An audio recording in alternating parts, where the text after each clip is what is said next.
Of important things in here that, first of all, the physical characteristics of real estate are really defined in this chapter, and let me go over those with you briefly. First of all, real estate is immobile, and what we mean by immobile, what we're talking about is that you can't move it. And I'm not talking about a house, moving a house off of a site. I'm talking about the surface, the subsurface, and the air rights that we have along with that bundle of rights. That's what is immobile. In addition to being immobile, it's indestructible, which means you can't destroy it. You can't destroy that surface, air right, and subsurface right.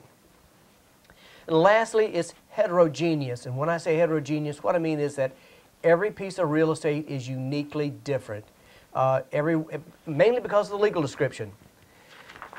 Regarding highest and best use, I want to talk about that a little bit later on, but highest and best use simply means what can we do with a property that's going to cause it to be worth the most money to us, whether it's in a sale or whether it's cash flowing on a monthly basis. Let's talk now about the economic characteristics of real estate. And what I'm going to do here is I'm going to talk about supply and demand. First of all, let's talk about demand. Demand are those individuals that want real estate. And I think it's real easy to understand that a certain demand on a certain supply is going to create the pricing. In other words, if we have a certain supply of something, the higher the demand, typically the higher the pricing is going to be. If we have a larger supply and a smaller demand, the pricing is going to go down. So the price mechanism is all going to depend on what that supply and demand relationship is. As far as the demand factors, one of the things that I want you to remember is that as prices go up, typically demand also goes down. They're inversely related. If you think about it, there are a certain amount of people that can afford a $100,000 house in a neighborhood. There are a lot of people that can afford a $250,000 house, but not nearly as many as the $100,000. There are some people that can afford a $500,000 house, but not as many as the $250,000 or the 100. So as you see, the further up we go in the price mechanism, the fewer people there are to purchase. As population increases, so does the demand side. Also, one of the things that we know is that as our income goes up, our demand for real estate also goes up. Typically speaking, the number one reason that people go from one home to the next or move up from one home level to the next home level is not because they're coming and going from a community. It's because their income levels have increased and they want to be able to match that income with the home. As far as available mortgage money, we've already seen that in our marketplace. Obviously, if there's no mortgage money available, sometimes buying a home is going to be difficult. Also, consumer taste is going to change.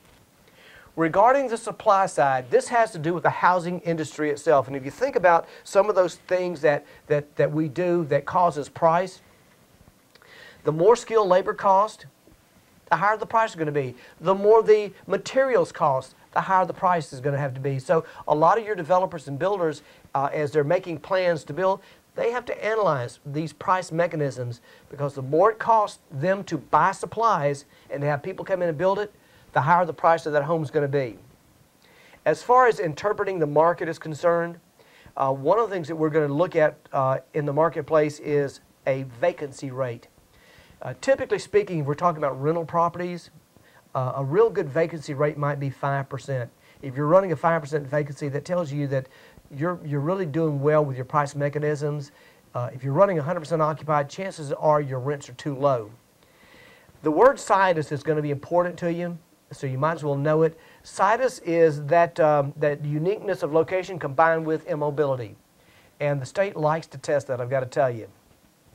Also, one of the things that you're going to have to remember is the difference between a buyer's market and a seller's market.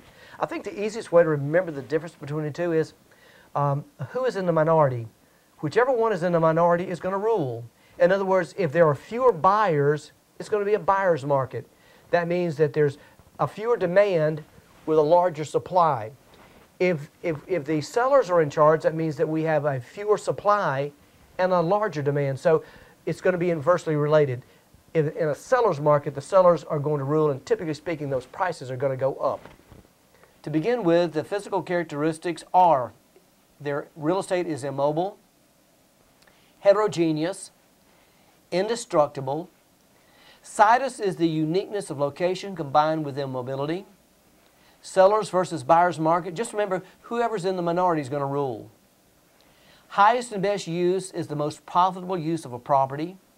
Demand are the people who want housing. As prices go up, demand goes down. Supply is the product in the market. As material prices go up, housing goes up as well. And this is the end of this chapter's review.